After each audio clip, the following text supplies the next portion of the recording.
Hello everyone. तो कैसे हैं आप लोग? अरे यार, ये चाकू क्यों दिखा रहा है? अरे यार, ये मार क्यों दिया? अरे भाई रोको उसको, कोई अरे कोई सीआईडी को बुलाओ यार। अरे तो क्या ये केस आप सॉल्व करना चाहते हो? वेट वेट वेट, कर सकते हो, पर उसके पहले आपको ये चैप्टर को कंप्लीट करना पड़ेगा। और जैसा कि आपको पता ही है, हम अभी जेनेटिक्स पढ़ रहे हैं। प्रिंसिपल ऑफ इनहेरिटेंस में हमने देख लिया था कि क्या जीन होता है, क्या वेरिएशन होता है, क्या इनहेरिटेंस होता है, क्या डिसऑर्डर्स है इनके, ये सब हमने देख लिया था। तो उसके बाद ये जो चैप्टर हम कंप्लीट करेंगे, मॉलिक्यूलर बेसिस ऑफ इनहेरिटेंस वाला पार्ट, तो इसके अंदर हम ये सीखेंगे कि डीएनए का पैटर्न कैसा होता है, डीएनए बनता कैसे है, क्यों बनता है, ये सब क्या लॉजिक है, फिंगरप्रिंट से डीएनए कैसे फॉर्म होता है, ये सब हम जान लेंगे। और इसके बाद ये केस को हम खुद सॉल्व करेंगे। तो हाँ, मज़ा तो बहुत आने वाला है। तो इस लेक्चर को स्टार्ट करने से पहले मैं एक चीज़ बोलना चाहूँगा, थोड़ा तो रहम करो यार मेरे ऊपर। मतलब इतना मेहनत करता हूँ, एनिमेशन से बना रहा हूँ लेक्चर्स, अब सब्सक्राइब तो करके जाओ यार। पता नहीं मेरा वीडियो कब वायरल होगा, पता नहीं। कम से कम आप देखते तो आप ही कर दो वायरल, क्या ही जाता है। खैर, ये सब बेकार की बातें हैं। चलो हम लेक्चर को स्टार्ट करते हैं। टॉपिक डालो, मॉलिक्यूलर बेसिस ऑफ इनहेरिटेंस। सबसे पहला टॉपिक इसमें है न्यूक्लिक एसिड। देखो यार, न्यूक्लिक एसिड बनता किससे है? तो ये बनता है पॉलीमर ऑफ न्यूक्लियोटाइड से मिल करके। और ये जो न्यूक्लियोटाइड होता है, ये न्यूक्लियोसाइड प्लस फॉस्फेट से मिल करके बनता है। अब ये न्यूक्लियोसाइड जो होता है, ये शुगर प्लस नाइट्रोजनस बेस से मिल करके बनता है। देख रहे हो, एक के ऊपर एक का बैलेंस देख रहे हो ना? इसको सीक्वेंस को याद करो ताकि आप कहीं पर कंफ्यूज ना हो जाओ। उसके बाद बात करते हैं, तो शुगर होता है, ये बनता है राइबोज और डीऑक्सी राइबोज से मिल करके। और आपको राइबोज वर्ड सुन के ये तो याद हो गया होगा कि इसमें राइबोसोम है। डीऑक्सी राइबोज का मतलब है कि इसका मतलब यहाँ पर भी राइबोसोम है। और इससे एक वर्ड मिलता जुलता याद आता होगा आपको, जब अपने पिछले लेक्चर में हमने देखा था, उस टाइम हमने डीएनए का फुल फॉर्म देखा था, डीऑक्सी राइबोज न्यूक्लिक एसिड। तो वही तो है ये, बिल्कुल। तो यहाँ हम बोल सकते हैं कि जो शुगर है, इसी के अंदर अपना आरएनए प्रेजेंट होता है और डीएनए भी प्रेजेंट होता है, जो कि जेनेटिक मटेरियल है। तो क्वेश्चन नीट में आया था कि न्यूक्लिक एसिड के अंदर कौन कौन सा सब्सटेंस आते हैं, तो उसमें ऑप्शन में आरएनए था और भी कुछ कुछ था। तो जो जानता होगा वो डीएनए या फिर आरएनए को टिक किया होगा, अदरवाइज उसने वो क्वेश्चन छोड़ दिया होगा। तो आप वैसा गलती ना करो, इसलिए मैंने इस सीक्वेंस को रेडी किया है। तो ये न्यूक्लिक एसिड के बाद आता है नाइट्रोजन बेसिस। नाइट्रोजन बेसिस की बात करो तो वो दो होते हैं, एक होता है प्यूरिन्स, एक होता है पायरिमिडिन्स। प्यूरिन्स की बात करते हैं तो उसके अंदर एजी आता है, मतलब कि एडानिन और गुआनिन। और पायरामिडिन्स की बात करते हैं तो उसके अंदर आता है टीसीयू, इसको शॉर्ट में याद रखो आईसीयू। बस आई की जगह टी लगा लो, क्योंकि टी का मतलब है थाइमिन, सी का मतलब साइटोसिन, यू का मतलब यूरासिल। ये सब क्या है सर, क्या पढ़ा रहे हो? वेट करो, अभी सब क्लियर होता चलेगा। इसको रहने दो, अभी हम आगे इसको ज्वाइन करेंगे। रहने दो यार, मतलब कि अभी तक इतना सीख लिए हो ना, आगे भी सीखेंगे। नेक्स्ट टॉपिक है डीएनए। डीएनए का फुल फॉर्म मैंने बता दिया है, डीऑक्सीराइबोज न्यूक्लिक एसिड है। इसको आइडेंटिफाइड किया था फ्रेडरिच मिशर ने, जो कि इम्पोर्टेंट है। उस दूसरी बात करते हैं तो डीएनए जो होता है, ये एसिडिक इन नेचर का होता है। और दो साइंटिस्ट और थे, विल्किंस एंड फ्रैंकलिन, ये भी डीएनए की स्टडी कर रहे थे एक्सरे क्रिस्टलोग्राफी के थ्रू। दो साइंटिस्ट और हैं, वॉटसन एंड क्रिक। ये बहुत फेमस साइंटिस्ट थे, क्योंकि इन्होंने ही डीएनए का डबल हेलिक्स मॉडल दिया था, और ये क्वेश्चन नीट में आ ही जाता है। फिर बात करो नाइट्रोजन बेसिस की। जी हाँ, अभी नाइट्रोजन बेसिस हमने पढ़ा ना, कितना पढ़ा था टोटल? देखा जाए तो दो था, एक प्यूरिन्स था, एक पायरामिडिन्स था, जिसमें दो और इसमें तीन, टोटल अगर देखा जाए तो 5 नाइट्रोजन बेसिस हो रहे थे ना। लेकिन उसमें से डीएनए में सिर्फ 4 नाइट्रोजन बेसिस ही काम करते हैं। वो भी कौन कौन से? तो ATGC, एडानिन, थाइमिन, गुआनिन और साइटोसिन। ओके, अब क्लियर हो रहा है ना वो क्यों पढ़ा था हमने? हाँ। अब आगे बात करते हैं, तो ये जो एडानिन होता है और जो थाइमिन होता है, ये दोनों आपस में 2 हाइड्रोजन बॉन्ड के थ्रू कनेक्ट होते हैं। अब बहुत जन बोलेंगे यहाँ कि सर ये तो डबल बॉन्ड है, 2 हाइड्रोजन बॉन्ड क्यों कह रहे हो? अरे मेरे भाई, हम केमिस्ट्री नहीं पढ़ रहे हैं। ओके, तो अपना जो नॉमेनक्लेचर का जो टॉपिक ला रहे हो ना, उसको मत लाओ, इसको लाने की ज़रूरत नहीं है। जी हाँ, ये बहुत पेचीदा आपको लग रहा होगा ना, पर हम क्या कर सकते हैं, एनसीईआरटी ने 2 हाइड्रोजन बॉन्ड ही लिखा है। और आपको नीट में भी क्वेश्चन जब आया था ना, तो 2 हाइड्रोजन बॉन्ड का ही आया था। तो इसका मतलब यहाँ पे एक चीज़ समझ गए होगे आप, अब दूसरा कोई साइड बुक मत छुओ, सिर्फ और सिर्फ एनसीईआरटी को फॉलो करो, वरना तुम 2 हाइड्रोजन बॉन्ड की जगह डबल बॉन्ड टिक करके आ जाओगे। ऐसा गलती मत करना। उसी तरह बात करते हैं ग्वानिन और साइटोसिन की, तो ये आपस में 3 हाइड्रोजन बॉन्ड के थ्रू कनेक्टेड होते हैं, राइट। तो यहाँ तक आपको इंटरेस्ट लग रहा है ना चैप्टर? अरे यार आगे भी आएगा मजा, देखो आगे भी इंटरेस्टिंग लगेगी, कहीं भी कोई बोरिंग वाली टॉपिक ही नहीं है यार इस चैप्टर में। आगे बात करते हैं, तो ये देखो ये जो मैंने लिखा है ना F*174 बैक्टीरियोफेज, ये सब कुछ आप याद कर लो, क्योंकि इससे क्वेश्चन 2020 में भी आया था, 2021 में भी आया था।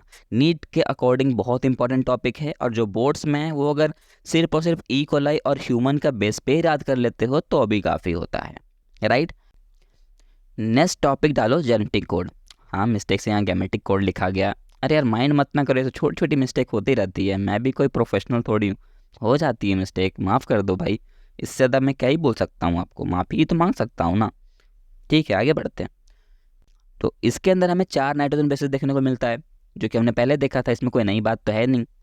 और तो और इसमें 20 एमिनो एसिड देखने को मिलेगा, और इसके अलावा 64 कोडन होते हैं, जिसके अंदर 61 कोडन जो होते हैं वो स्टार्टिंग कोडन का काम करते हैं, और 3 कोडन जो है वो स्टॉप कोडन का काम करते हैं, जिसके अंदर आता है UGA, UAG, UAA। इसको ट्रिक बताता हूँ, उल्लू आया आया, उल्लू गया आया, और उल्लू आ गया। अरे यार ठीक है ना, उल्लू उल्लू मत क्या करो, बस ट्रिक को समझो। तो यहाँ ट्रिक और भी बता देता हूँ, आप कंफ्यूज नहीं हो गए। देखो 4 बेसिस है और 20 एमिनो एसिड हैं, तो मान लो यार 20 को कवर करने के लिए 4 का पावर हम कितना करेंगे जो 20 कवर हो जाएगा। इट मीन्स 4 का पावर अगर 2 करते हैं तो राउंड 16 होगा। इसका मतलब है ये कवर तो नहीं हो रहा, तो क्या करेंगे 4 का पावर 3 कर देते हैं, तो 4 का पावर 3 जब करोगे तो 64 आएगा। तो उस तरह से आप याद कर सकते हो कि हाँ इसका कोडन 64 होगा, जिसमें कि 3 कोडन स्टॉप कोडन का काम करेंगे। बिल्कुल सही है यार, क्या ट्रिक बनाया अपन ने नहीं, सिर्फ मैंने बनाया है, ओके तुम बस सीख रहे हो। आगे चलते हैं। तो AUG जो होता है वो स्टार्टिंग कोडन का काम करता है। स्टॉप कोडन देख लिया हमने, स्टार्टिंग कोडन भी देख लो। ये AUG जो होता है ये स्टार्टिंग कोडन का काम करता है, जो कि मिथियोनिन के लिए कोड करता है। अगस्त याद रख लो ना यार, अगस्त, अभी अगस्त ही चल रहा है, राइट। तो आज़ादी हमें कब मिली थी? अगस्त में ही मिली थी। तो सिंपल सी बात है, लॉजिक लगा लो कि स्टार्टिंग कोडन का काम जो है वो अगस्त करता है, मतलब कि AUG करता है, जो कोड करता है मिथियोनिन के लिए।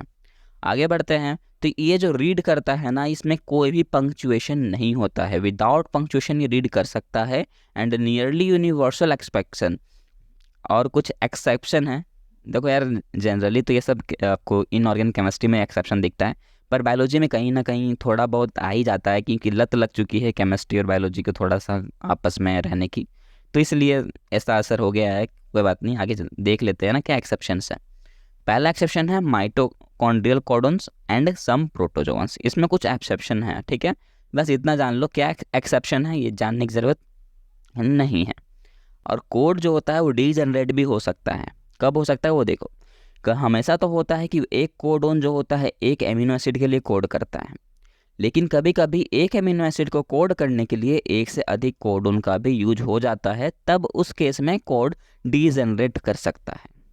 और हमें ये तो पता ही होगा कि जब DNA का ट्रांसक्रिप्शन होता है तो RNA फॉर्म होता है, और RNA का जब ट्रांसलेशन होता है तो प्रोटीन में फॉर्म होता है। इसको हम आगे डिटेल में देखने वाले हैं, सब्र करो बस, ओके। यहाँ तक आपको अच्छा लग रहा है ना लेक्चर? यहाँ तक तो कोई डाउट नहीं होगा मेरे हिसाब से, आगे भी नहीं होगा। चलो आगे देखेंगे DNA का डबल हेलिक्स मॉडल।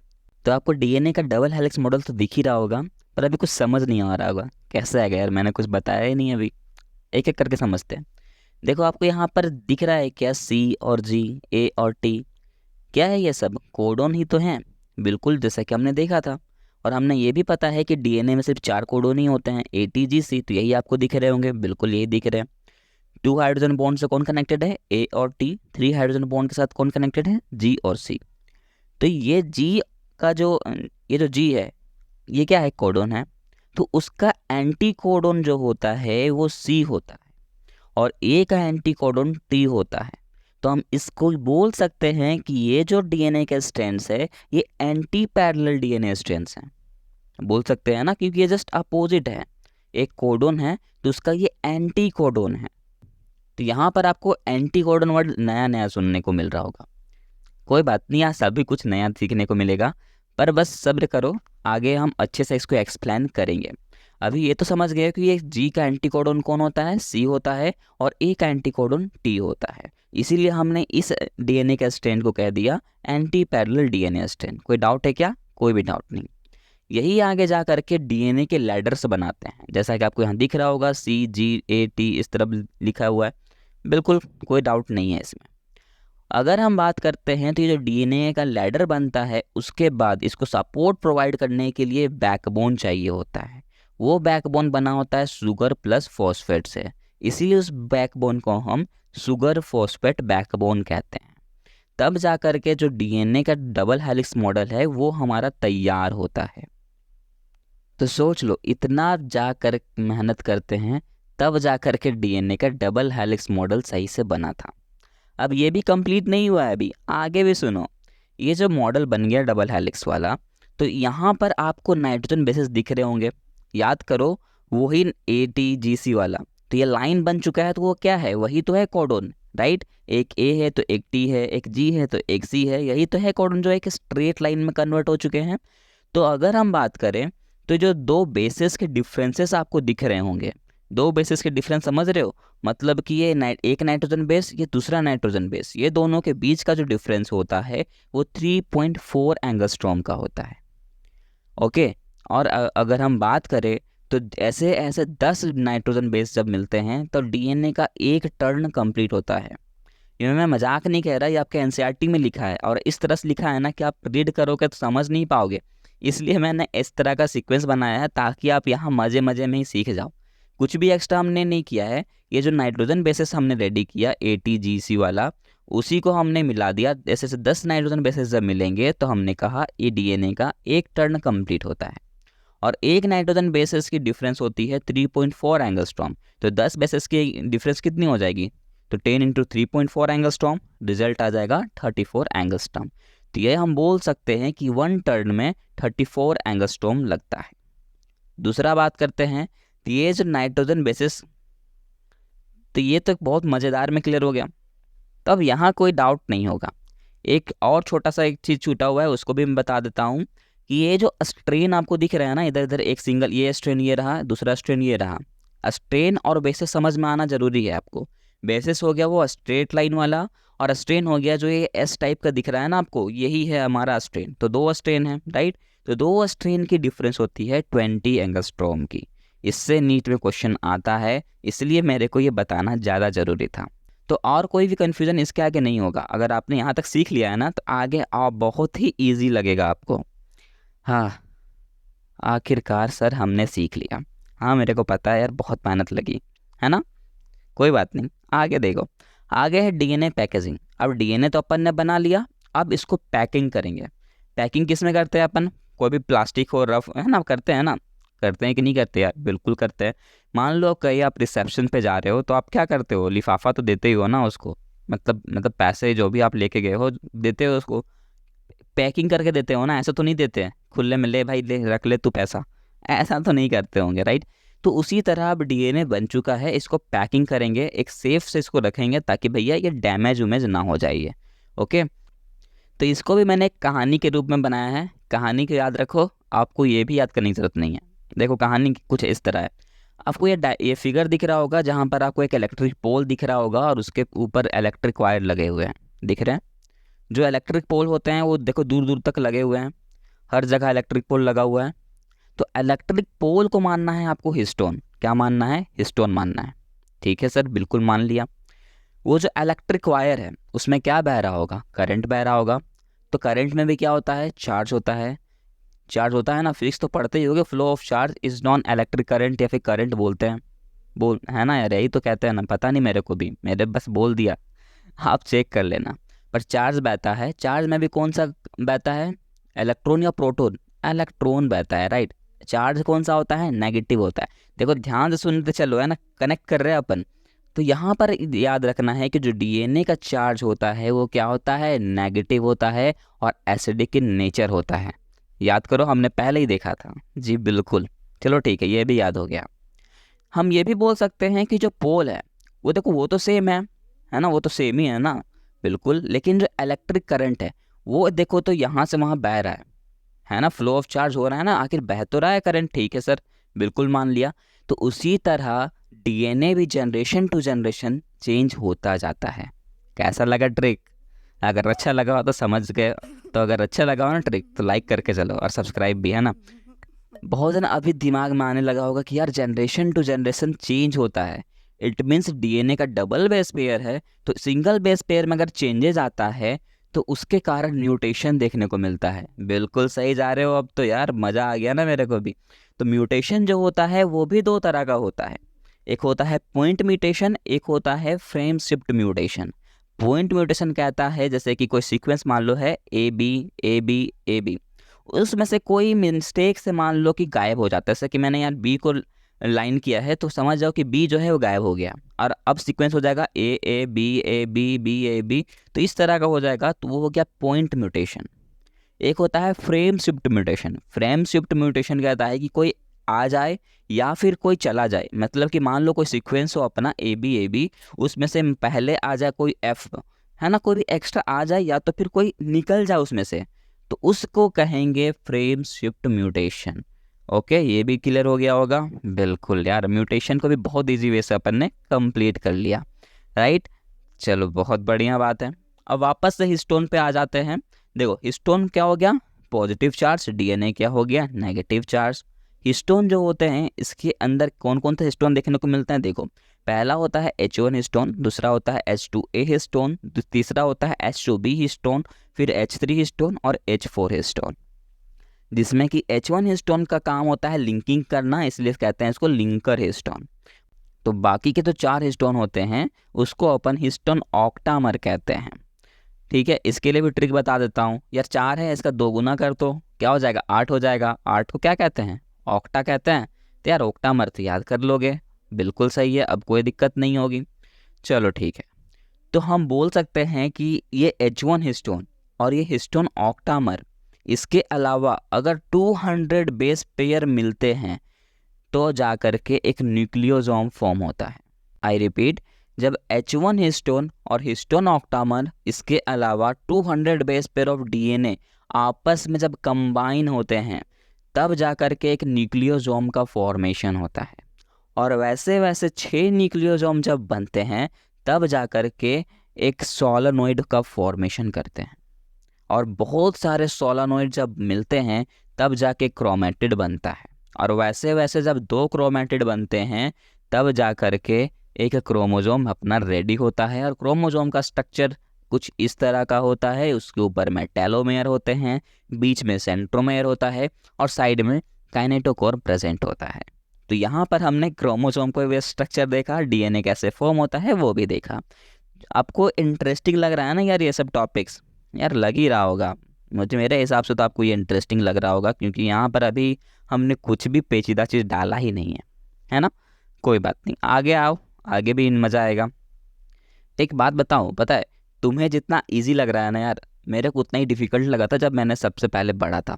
क्योंकि हमारे टीचर उस टाइम कुछ इस तरह हुआ करते थे, मतलब लड़की से तो बहुत अच्छे से बात करते थे, पता नहीं हम लड़कों में ही क्या दिखता था उन्हें, समझ नहीं आता था। मतलब क्वेश्चन पूछा नहीं कि उससे पहले वो मारने के लिए रेडी हो जाते थे। शुक्र करो यार तुम्हें मैं पढ़ा रहा हूँ और आप सब्सक्राइब नहीं कर रहे हैं, कर दो यार। मैं परेशान करता रहूँगा बीच बीच में आपको, क्योंकि यार आप सब्सक्राइब नहीं करते हो। कोई बात नहीं, आप पे डिपेंड करता है यार, आपको अच्छा लगे तो ही करना। चलो आगे बढ़ते हैं। आगे है ट्रांसफॉर्मिंग प्रिंसिपल। देखो यार, हमने तो ये तो कह दिया कि हाँ वो डीएनए जो होता है वो जनरेशन टू जनरेशन ट्रांसफॉर्म होता जाता है, ठीक है, हम तो मान लेते हैं ना, पर साइंटिस्टों में ऐसा नहीं होता है, लड़ाई हो जाती है उन्हें, पता नहीं यार एक चीज़ कुछ कह देता है तो उसे गलत प्रूफ करने के लिए 10 पीछे लग जाते हैं। इसलिए मेरे को केमिस्ट्री बिल्कुल नहीं पसंद। अरे यार सच बताओ, एक चीज़ पढ़ते हैं अपन, वो भी आगे चल के गलत हो जाता है, तो पढ़ा के रहे हो, छोड़ दो ना उसे, मतलब क्यों पढ़े हम गलत चीज़। लेकिन नहीं, वो तुम्हें बोलेगा पढ़ो भाई पढ़ो, इससे क्वेश्चन आते हैं, यही है हमारे पास धमकी, जिससे के कारण अपन याद करना शुरू कर देते हैं। यार बेकार चीज़ें ही तो है। तो यार कितना अच्छा मान लेता तो ये टॉपिक ही नहीं होता, समझ नहीं आता। मेरे पास वो साइंटिस्ट आते ना तो मैं अच्छे से बताता उन्हें। यार गुस्सा नहीं, समझना तो पड़ेगा ही, गुस्सा करके ही आपको फ़ायदा नहीं हो सकता। तो टॉपिक डाल लो, ट्रांसफॉर्मिंग प्रिंसिपल, जिसको दिया था एफ ग्रिफिथ ने। इंपॉर्टेंट है यार, सुन लेना। एक साइंटिस्ट थे, ये अपना एक्सपेरिमेंट कर रहे थे स्ट्रेप्टोकोकस निमोनिया पर। उन्होंने 2 कॉलोनीज बनाई थी, एक रफ कॉलोनीज, एक स्मूथ कॉलोनीज। रफ कॉलोनीज जो थी वो नॉन कैप्सुलेटेड थी, इट मीन्स उसके अंदर वाटर मॉलिक्यूल्स या फिर बोलो ऑक्सीजन जो है आ जा सकता था। दूसरी बात, इसके अंदर म्यूकस की कोट भी एब्सेंट थी और ये नॉन वायरुलेंट था। तो जब इसके अंदर माउस को रखा गया था तो वो माउस जिंदा रह गया था। क्यों रह गया था यार? क्योंकि वो सांस ले रहा था ना यार, सिंपल सी बात है, उसे ऑक्सीजन मिल रहा है तो वो मरेगा क्यों? बिल्कुल बात सही है, माउस जिंदा रह गया। दूसरा, जब वो उन्होंने स्मूथ कॉलोनीज लिया तो उसको कैप्सुलेटेड रखा, मतलब अब जरा सा भी हवा को आर पार नहीं होने देना था। उसमें म्यूकस की कोट भी प्रेजेंट थी, तो ये वायरुलेंट हो गया, मतलब ये भैया इसके अंदर कोई फंस गया तो वो मर जाएगा। माउस को डाल दिया गया, बेचारा माउस। इसीलिए हमारे घर में यार वो आज काटता फिरता है। अगर उस टाइम उसे नहीं मारा जाता तो शायद आज वो हमारे घर को नहीं काटता। छोड़ो, कोई बात नहीं। अ, तो माउस जो है वो रखा गया उसमें। माउस क्या हुआ? मर गया। यार उसे हवा नहीं मिलेगी तो क्या होगा? मर ही तो जाएगा बेचारा, मर गया। तो उसका आत्मा जो है अभी भी हमारे घर में आता जाता रहता है। तो दोनों कंडीशन देखा, एक पे जिंदा है और एक पे मर चुका है, राइट? ठीक है। लेकिन यहाँ पर भी साइंटिस्ट को चैन नहीं आया भाई, उनको और एक्सपेरिमेंट करना था। अब उन्होंने क्या किया, उन्होंने आर स्ट्रेन और S strain, it means smooth strain और रफ स्ट्रेन, दोनों को मिला दिया। मिलाने के बाद देखा कि भैया माउस तो है वो जिंदा रह जा रहा है। अब ये चौंकने वाली बात हो गई, यार ऐसा कैसे हो सकता था? आर स्ट्रेन में जिंदा था, एस स्ट्रेन में मर जा रहा था, दोनों को मिला दिया तो जिंदा हो गया। मतलब कुछ भी हो रहा है क्या? ये कुछ भी नहीं हो रहा। देखो यहाँ समझने की बात है, जो माउस जिंदा था उसके अंदर हीट किल्ड एस स्ट्रेन पाया गया था। इसका मतलब है कि ये जो एस स्ट्रेन का जो क्षमता था मारने वाला, उससे वो पहले ही रूबरू हो चुका था। इसीलिए वो अपने आप को अडॉप्ट कर लिया कि भैया तुम कुछ भी करो, मैं तो नहीं मरने वाला, मैंने देख लिया है उसे मरते हुए, तो भैया तुम कुछ भी करो मैं नहीं मरूंगा। तो ये क्षमता थी, इसीलिए वो बच गया। तो भी साइंटिस्ट लोगों को चैन नहीं आया, ये तो अपना लॉ दे के निकल गया कि हाँ भैया ये जिंदा रह गया। अब दूसरे साइंटिस्ट आए, उन्होंने बोला कि बताओ या फिर जिंदा ही क्यों रह गया, क्यों मर क्यों नहीं गया ये? ठीक है, तुमने एक बात तो कह दी कि heat it killed S strength है, पर मैं उससे खुश नहीं हूँ, संतुष्ट नहीं हूँ, बताओ अब तुम रीज़न और दो। तो भैया अब गुस्सा आना शुरू हो गया, वो बोला मैं नहीं करने वाला, तुम्हें अब जो करना है तुम कर लो। तो उसको हटा करके 3 साइंटिस्ट आए जिसका नाम था एवेरी, मैकेलॉयड और मैकार्टी। उन्होंने कह दिया कि यार कुछ भी नहीं है यहाँ पर सिर्फ और सिर्फ डीएनए का ट्रांसफ़र हुआ है। अब बोला उन्होंने कैसे, मुझे एक्सप्लेन करके बताओ। उन्होंने किया, उन्होंने 3 डाइजेस्टिव एंजाइम लिया, एक लिया प्रोटीएजेज, एक लिया आरएनएज, एक लिया डीएनएज। प्रोटीएजेज मतलब जो प्रोटीन को डाइजेस्ट कर सके, आरएनए जो आरएनए को डाइजेस्ट करवाए, और डीएनए जो डीएनए को डाइजेस्ट करवाए। सबसे पहले उन्होंने प्रोटीएजेज लिया, उसके बाद उन्होंने रिएक्शन को देखा, कोई भी चेंजेस नहीं देखने को मिला। तो फिर उन्होंने आरएनएज को लिया, उसमें भी देखा, तो भैया इसमें भी उन्होंने कुछ भी नहीं देखा, जैसा हो रहा था प्रोसेस वैसा ही हुआ। लेकिन जैसे ही उन्होंने डीएनएज को डाइजेस्ट करवा दिया, उन्होंने देखा कि ट्रांसफॉर्मिंग प्रिंसिपल होना रुक गया। वो जो जिंदा था माउस वो मर गया। मतलब यहाँ पर पता चल गया कि और कुछ नहीं, डीएनए ही है जो जनरेशन टू जनरेशन ट्रांसफॉर्म होता है, वही ट्रांसफॉर्मिंग प्रिंसिपल का काम करता है। तब जा कर के बोल दिया गया कि ठीक है भैया तुम सही थे और मैं गलत, तो अब तुम जो बोलोगे मैं मानने को तैयार हूँ। ठीक है, हाँ, एक साइंटिस्ट के बारे में हमने पूरा कंप्लीट देख लिया, जो एक्सपेरिमेंट था वो भी सीख लिया। 2 साइंटिस्ट और थे, हर्सी और चेस, इसके बारे में जान लो क्योंकि ये नीट 2020 में ही क्वेश्चन आया था। तो यार मैं तो इम्पोर्टेंट टॉपिक है तो इसको स्किप मत करो, सुन लो बस। इन्होंने अनइक्विवेलेंट प्रूफ दिया था कि डीएनए जो होता है वो जेनेटिक मटेरियल का काम करती है। आरएनए पॉलीमरेज, यार यहाँ पोली का मतलब ही समझ में आता होगा, 3 से अधिक होते हैं। तो आरएनए पॉलीमरेज जो होता है ये प्रोकैरियोट्स में पाए जाते हैं और यूकैरियोट्स में भी पाए जाते हैं।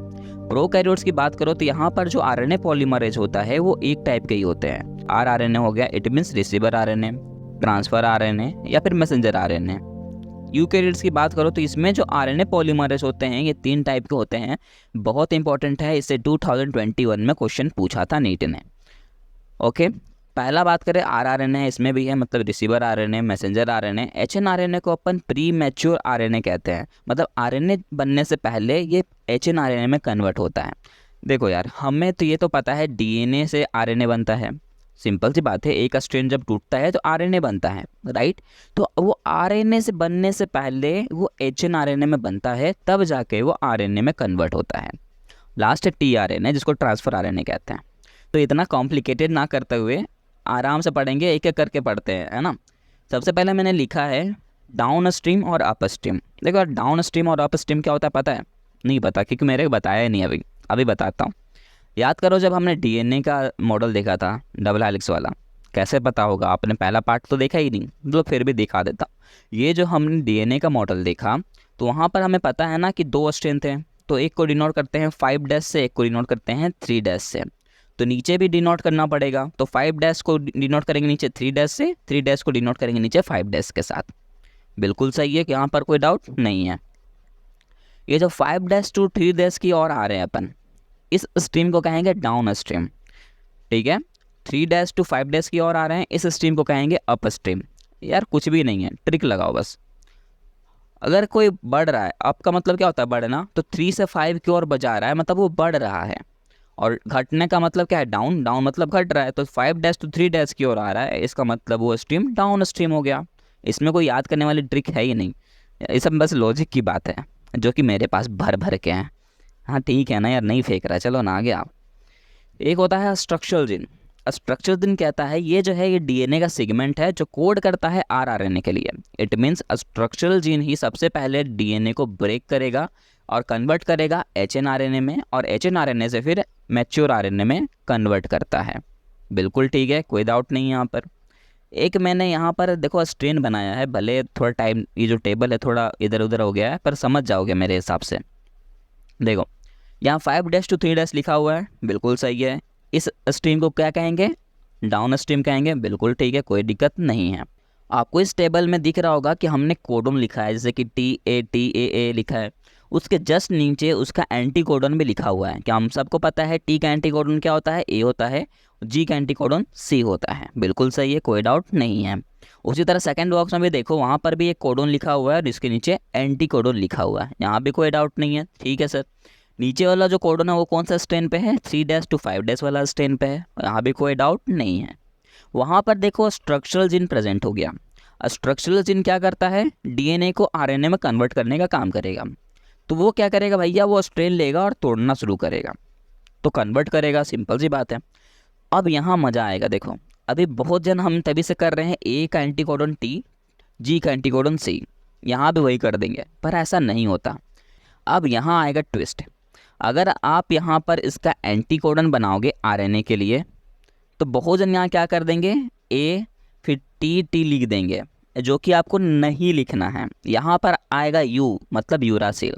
जी हाँ, अगर आपको वो याद होगा जब हमने कहा था कि आरएनए में यूरासिल प्रेजेंट होता है और डीएनए में थाइमिन प्रेजेंट होता है, याद है कहा था हमने? बिल्कुल यार, हमने पहले पार्ट में देखा था ये, बिल्कुल बिल्कुल।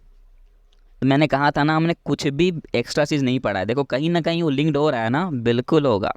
तो ठीक है, यहाँ इसका कोडन बनेगा क्या? AUUGC, यही इसका एंटी कोडन बनेगा। बहुत बढ़िया, यहाँ पर अपन ने लिख दिया।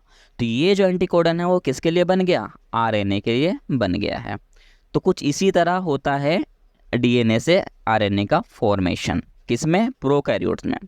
पर ये जो था कि छोटा सा डेमो था, थोड़ा सा इसको अब डिफ़िकल्ट बनाते हैं, कुछ कुछ और बात इसमें ऐड करेंगे। देखो ये जो 3 डैश टू 5 डैश वाला स्ट्रेन हो गया, नीचे वाला ही देखो अपन, जहाँ पर स्ट्रक्चरल जीन प्रेजेंट होता है, इसको कहते हैं अपन टेम्पलेट स्ट्रेन। क्या कहते हैं? Template strain. टेम्पलेट स्ट्रेन का काम समझो तो वो डीएनए को आरएनए में तोड़ने का काम करेगा।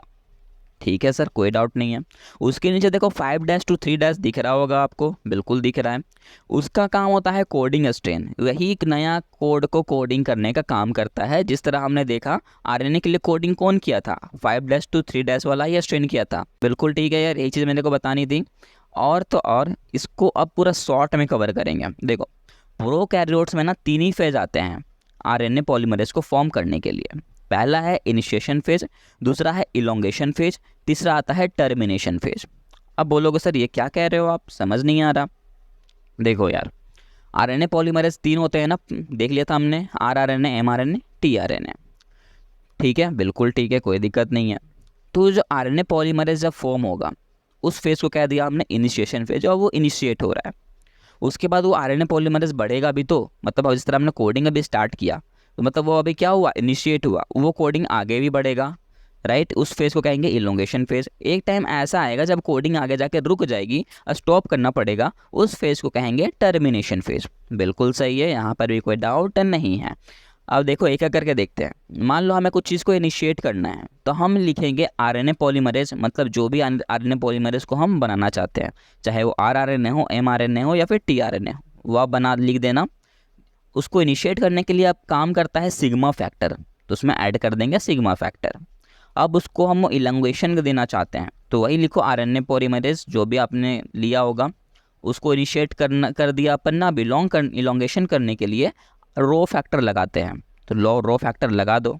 अब उसको रोकना है कि भैया बहुत इनिशिएट हो गया, अब तुम रुक जाओ, तो जो रो फैक्टर को हमने लगाया था उसको हटा देंगे, तो हो जाएगा वो टर्मिनेशन, टर्मिनेट कर जाएगा। तो ये था आरएनए पॉलीमरेज प्रोकैरियोट्स के लिए पूरा का पूरा एनसीईआरटी बेस्ड। इसके अलावा एनसीईआरटी ने कुछ भी नहीं लिखा है, नीट में क्वेश्चन इसी से आते हैं, तो अब ज़्यादा टेंशन लेने की बात नहीं है। अब बात करते हैं यूकैरियोट्स की। तो यूकैरियोट्स में देखो इतना कुछ दिख रहा होगा आपको, पर इतना डिफ़िकल्ट भी नहीं है। इसको मैं जो बनाया हो ना उसको देखो, ठीक है। बाकी ये सब डायग्राम देख के कोई फ़ायदा नहीं है, क्योंकि आपको डायग्राम नहीं पूछता है बोर्ड्स में, और ना ही आपको नीट में पूछता है। बस आपको इसका फंक्शन पता होना चाहिए। तो फंक्शन मेरे इस डायग्राम से भी क्लियर हो जाएगा। जो रफ डायग्राम है पता है इतना अच्छा नहीं है, पर देख लो, इससे क्लियर हो जाए, आपका डाउट काफ़ी है। आपको यहाँ पर दिख रहा होगा मैंने 5 to 3 वाला स्ट्रेन बनाया है, जिसको अपन कोडिंग स्ट्रेन भी कहते हैं, बिल्कुल कहते हैं। डाउन स्ट्रीम कहते हैं, बिल्कुल कहते हैं। सही जा रहे हो। यहाँ पर आपको दो चीज़ दिख रहा होगा, एक एक्सोन दिख रहा होगा और एक इंट्रोन दिख रहा होगा, राइट। ठीक है, देखो ये जो कोडोन है किसके लिए है, एचएनआरएनए के लिए कोडिंग कर रहे हैं, ठीक है। मतलब प्री मैच्योर आरएनए है, मतलब कि आरएनए बनने से पहले। ठीक है सर, कोई डाउट नहीं है, यहाँ तक भी समझ गए अपन। यहाँ पर अब होएगी स्प्लाइसिंग। क्या होगी, स्प्लाइसिंग। स्प्लाइसिंग में कुछ ऐसा होता है कि वो इंट्रोन को कट करेगा और रिमूव कर देगा, और फिर से जो एक्सोन बच जाएंगे उसको जोड़ देगा। देखो मतलब को समझो, यहाँ पर एक एक्सोन है, एक इंट्रोन है, एक एक्सोन था, एक इंट्रोन था। इंट्रोन को रिमूव कर दिया, एक्सोन को अटैच कर दिया, फेविकोल के जैसा, ठीक है। उसी को कह दिया अपन स्प्लाइसिंग। स्प्लाइसिंग होने के बाद वही रहेगा 5 to 3 वाला, लेकिन अब वो एचएनआरएनए से एमआरएनए में कन्वर्ट हो जाएगा, मैच्योर आरएनए में कन्वर्ट हो चुका होगा, राइट। कोई डाउट है कि यहाँ पर? नहीं सर, अब यहाँ पर कोई भी डाउट नहीं हो रहा मेरे को, ठीक है। अब यहाँ पर उसकी कैपिंग भी की जाएगी और टेलिंग भी। देखो कैपिंग कहाँ पहनते हैं, कैप कहाँ पहनते हैं, ऊपर में, तो 5 ऊपर है अभी उसका, तो कैप वहाँ पर होगा, कैपिंग हो जाएगी वहाँ, नीचे हो जाएगी टेलिंग। तो यूकैरियोट्स में जो आरएनए होता है कुछ इस तरह का फॉर्म होता है। तो यार ये भी अपन ने क्लियर कर लिया। अब बोलोगे सर सिस्टोन के बारे में कुछ बता दो, क्योंकि हो सकता है बोर्ड्स में पूछे जाएं। तो बिल्कुल, डेफिनेशन मैं आपको बता रहा हूँ, भरोसा रखो मेरे पे। डेफिनेशन ये लिखा है कि cistron is a segment of a DNA which codes for one polypeptide chain. Simple सी बात है, ये किसका सेगमेंट है, डीएनए का सेगमेंट है, जो कोड किसके लिए करता है, सिर्फ वन पॉलीपेप्टाइड चेन के लिए कोड करता है। एंड सबसे इम्पॉर्टेंट पॉइंट लिखा हुआ है वो क्या है, वो सुनो। All structural gene are not cistron. जितने भी स्ट्रक्चरल जीन होते हैं वो उसको हम सिस्टोन नहीं बोल सकते हैं, पर जितने भी सिस्टोन होते हैं ना वो स्ट्रक्चरल जीन बोल सकते हैं। अब बोलोगे सर ऐसा क्यों? यार मुझे भी नहीं पता, इंपॉर्टेंट है, याद कर लो ना। इतना क्या चाह रहे हो उसके अंदर? इसके अंदर जाओगे तो यार बहुत लंबा एक्सप्लेन करना पड़ेगा, जिसका कोई फ़ायदा नहीं है। तो अब डायरेक्टली याद रखो ना कि जितने भी स्ट्रक्चरल जीन होते हैं उसको अपन सिस्टोन नहीं बोल सकते, पर जितने भी सिस्टोन होते हैं उसको अपन स्ट्रक्चरल जीन बोल सकते हैं, राइट। और तीसरा पॉइंट लिखा है विच कोड्स फॉर आरआरएनए और tRNA is not a cistron. इतना कुछ देखने के बाद हम एक टेबल बना लेते हैं प्रोकैरियोट्स और यूकैरियोट्स के लिए, और देखते हैं क्या डिफरेंसेस है इसके बीच। पहला डिफरेंस लिखो प्रोकैरियोट्स में, it is the most gene are polycistronic. इसमें जितने भी जीन होंगे ज़्यादातर वो पॉलीसिस्टोनिक होंगे, लेकिन इसमें देखा जाए तो ये यूकैरियोट्स में वो मोनोसिस्टोनिक होते हैं, राइट। अगर हम बात करें प्रोकैरियोट्स की, तो most gene are non splitting, non splitting का मतलब है कि वो जीन जो होंगे वो डिवाइड नहीं करते हैं, लेकिन यूकैरियोट्स में ऐसा नहीं होता है, वो डिवाइड करते जाते हैं करते जाते हैं करते ही जाते हैं। ये भी बहुत ही इंपॉर्टेंट है। तो देखो हम पूरे मज़े में इस लेक्चर को कवर करते जा रहे हैं और हम लास्ट टॉपिक पे पहुंचने वाले हैं। कुछ टाइम में हम ये बोलेंगे कि यार ये लास्ट था और यहाँ ख़त्म करेंगे चैप्टर है। ओके, देखो सिस्टोन के बारे में और भी कुछ जानना है ना, तो यहाँ पर मैंने लिख दिया है जो मुझे इंपॉर्टेंट लगा है, क्योंकि ये नीट 2021 में क्वेश्चन पूछ दिया था, तो मैंने इस पॉइंट को ऐड कर दिया है। देखो यहाँ लिखा है cistron is a segment of DNA that code for one polypeptide chain, जो कि हमने पहले देखा था, बट उसके आगे भी मैंने लिखा है the polypeptide has a 50 amino acids. कितने एमिनो एसिड होते हैं? 50 एमिनो एसिड होते हैं। Then it's cistron will we have at least 51 codon. तो हम बोल सकते हैं कि जो सिस्टोन होंगे उसमें कम से कम 51 कोडोन लगेंगे। 50 कोडोन जो होंगे वो किसके होंगे? एमिनो एसिड के लिए होंगे। And 1 codon has the stop codon, क्योंकि उसको रोकने के लिए भी एक कोडोन चाहिए ही होंगे। बिल्कुल ठीक है। और ये क्वेश्चन आपको नीट में पूछा था, तो मैंने क्वेश्चन भी यहाँ पर आपको दे दिया है, आप खुद से सॉल्व करना और देखते हैं कितना दिन सही आंसर देते हैं इसका। ओके, तो आप देख लेना।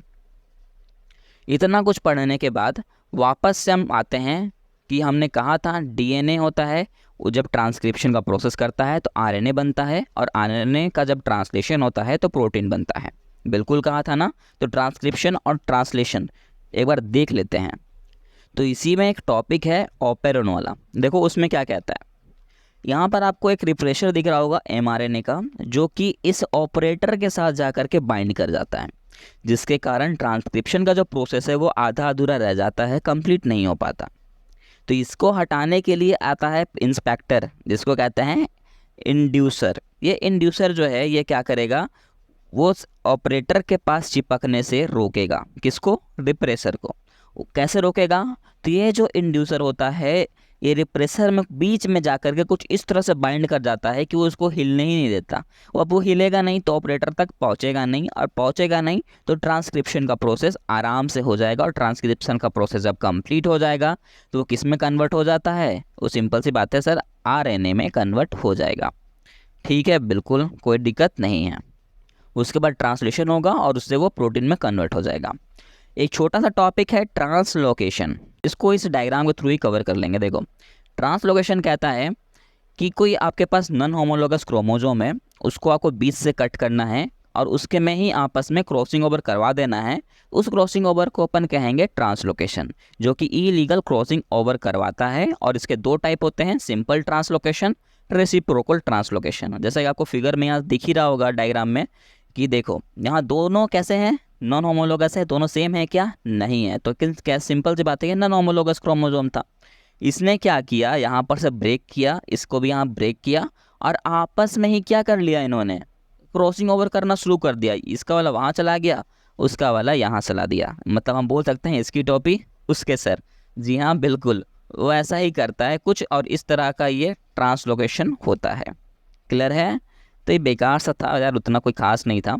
मैंने आपका ह्यूमन जीनोम प्रोजेक्ट, जिसमें सबसे इंपॉर्टेंट बात है कि ह्यूमन जीनोम जो होता है वो लगभग 3 × 10⁹ बेस पेयर के बराबर होता है। ये भी 2021 का क्वेश्चन है, तो ये इंपॉर्टेंट है। बाकी जो लिखा हुआ है जानकारी आप देख सकते हो, और वैसा कुछ भी नहीं है। और भी छोटी छोटी कुछ बातें हैं, जैसे कि ह्यूमन जीनोम जो होता है वो 3164.7 मिलियन न्यूक्लियोटाइड बेसेस प्रेजेंट होते हैं। अगर बात करें एवरेज जीन की तो 3000 बेसिस होते हैं। लार्ज ह्यूमन जीन की बात करें तो वो होता है डिस्ट्रोफिन, जो कि 2.4 मिलियन बेसिस प्रेजेंट होते हैं। अगर हम बात करें तो 99.9% न्यूक्लियोटाइड जो होते हैं वो सारे पीपल्स में, सारे लोगों में सेम पाया जाता है। अब शॉक हो जाओगे यार, मतलब 99.9% फीचर सेम है, सिर्फ क्या 0.1 फीचर ही हमारे में अलग होता है क्या? बिल्कुल यार, 0.1% ही तो अलग होता है, जिसको अपन फिंगरप्रिंट कहते हैं। जो फिंगरप्रिंट सभी का अलग होता है, राइट? अगर नहीं होता तो भैया दूसरा का मोबाइल कोई भी अनलॉक कर लेता यार, कुछ तो होता है ना। बिल्कुल। और बोलो सर और क्या हो सकता है? तो और होता है हमारा आइज का जो पीपल होता है वो सभी का अलग अलग होता है। तो हम यहाँ पर बोल सकते हो कि कुछ 0.1% में भी कुछ कुछ फीचर्स आ जाते हैं। तो बिल्कुल, अब इसको आगे डिटेल में देखते हैं। ओके, टॉपिक डालो अपना डीएनए, बाकी जो लिखा हुआ है यार इसको याद कर लेना। टॉपिक डालो डीएनए। ये डीएनए जो होता है ये दो टाइप के होते हैं, एक होता है बल्क डीएनए, एक होता है सैटेलाइट डीएनए। बल्क डीएनए जो गुच्छा में रहना पसंद करते हैं, जो कोडिंग करते हैं, जो कि कोडिंग करेगा तो सारा को एंटी कोड सेम ही आएगा, तो हम बोल सकते हैं कि 99.9% वाला केस हो गया। दूसरा है सैटेलाइट डीएनए, जिसके अंदर नन कोडिंग आएंगे, मतलब ये कोडिंग नहीं कर पाएगा, मतलब इसका कोई कोडिंग कर ही नहीं सकता, ये भैया यूनिक है, सभी का अलग अलग होगा, तो मतलब ये 0.1% वाला केस है। ठीक है। सैटेलाइट डीएनए के भी दो टाइप होते हैं, एक होता है मिनी जिसको वीएनटीआर भी बोलते हैं, दूसरा होता है माइक्रो जिसको एसटीआर कहते हैं। माइक्रो मतलब छोटा होता है और मिनी मतलब भी छोटा होता है, पर सबसे छोटा माइक्रो को कहते हैं।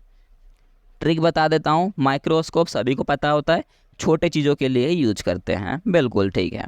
तो माइक्रो में आता है एसटीआर जिसके अंदर 1 से 8 बेस पेयर प्रेजेंट होते हैं। मिनी में आता है 10 to 60 बेस पेयर।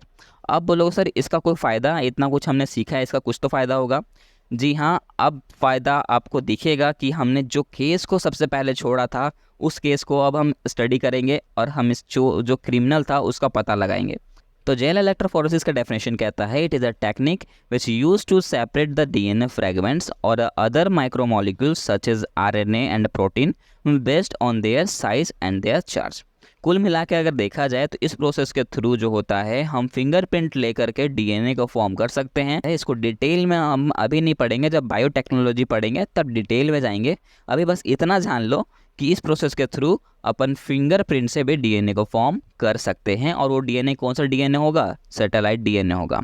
राइट, बिल्कुल सही है यार, कोई डाउट नहीं होगा। तो अब आ जाओ अपना स्टोरी पे। जो हमने स्टार्टिंग में देखा था कि एक मर्डरर है जो कि मर्डर करके चल जाता है, और हम जो है बोले थे इस केस को अपन खुद स्टडी करेंगे। देखो, हमें जिस पे डाउट था हमने क्या किया, उसका फिंगरप्रिंट ले लिया है, और जिस चाकू से उसने उसको मारा था उस पे जो फिंगरप्रिंट था उसको भी हमने एक निकाल लिया है। दोनों को हम जेल इलेक्ट्रोफोरेसिस पे भेजेंगे। उस प्रोसेस के थ्रू डीएनए का डीएनए सैंपल लेगा। अब उस डीएनए सैंपल को अपन चेक करके मिलाएंगे। देख सकते हो, जिसका पैटर्न मिल जाएगा हम समझ जाएंगे कि भैया मर्डरर वही है। और उसके बाद हमें क्या करना है वो सबको पता है। पुलिस में नहीं देंगे क्योंकि पुलिस उसे फिर छोड़ देंगे, बाकी मैं नहीं बोलना चाहता। ठीक है, तो इसी तरह ट्रिक के साथ हम नेक्स्ट वीडियो पे मिलेंगे, और तब तक के लिए सावधान रहें और सतर्क रहें, आज तो मैं यही कहूँगा। ठीक है।